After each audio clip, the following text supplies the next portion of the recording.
porque si bien los niños, por ejemplo, son muy creativos, Picasso decía que el niño nace creativo, pero conforme va creciendo se hace menos creativo. ¿Por qué?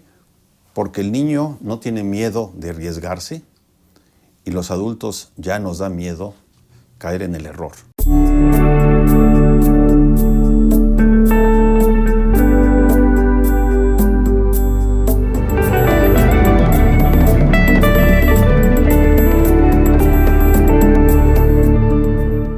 La creatividad es una condición propia del ser humano. Esto lo hemos visto a través de todo el desarrollo de la cultura en general. Ya algunos pensadores, inclusive filósofos, han abordado este tema señalando, en primer lugar, que se trata de esa condición mediante la cual el ser humano desarrolla su propio ser, su propia identidad. Es decir, la creatividad podríamos decir que es emoción. Emoción en el sentido de movimiento, moción es movimiento. Y por lo tanto esto implica varios aspectos. Uno de ellos tiene que ver con cambio, con transformación, y sobre todo relativa no solamente a la condición humana, sino también a la resolución propia de las actividades del ser humano. Siempre esta transformación va a implicar, como decía Sócrates, la búsqueda del ser propio, la búsqueda de ese demonio, podríamos decir, interior. Es esa voz interior que cada ser humano tiene y respecto de la cual él puede también proyectar su propio movimiento. Es decir, la creatividad entonces es también pasión, es emoción y por lo tanto también esto implica una especie de iluminación del ser propio para poder promover cambios, no solamente en sí, sino cambios en relación con los problemas de su comunidad, los problemas de la sociedad. Esto en términos generales nos indica la importancia de darle su estatus a la creatividad, sobre todo en relación con la formación, en relación con la educación.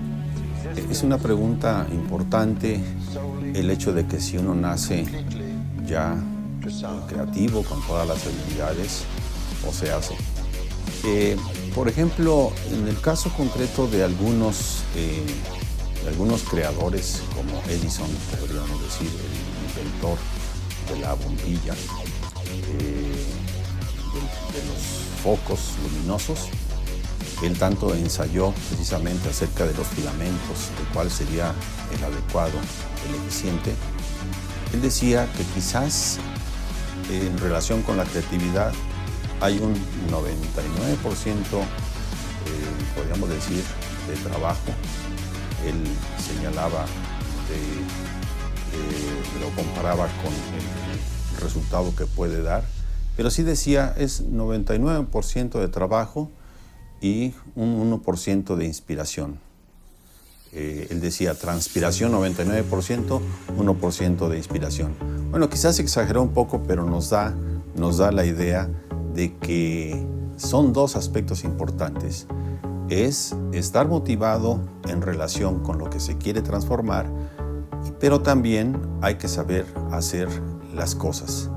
Esto me parece a mí interesante, sobre todo porque si bien los niños, por ejemplo, son muy creativos, Picasso decía que el niño nace creativo, pero conforme va creciendo se hace menos creativo. ¿Por qué?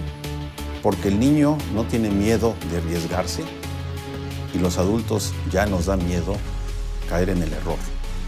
Entonces, esta faceta de la creatividad nos indica que sí hay que promover ciertas habilidades, pero también hay que saber hacer lo que uno quiere desarrollar.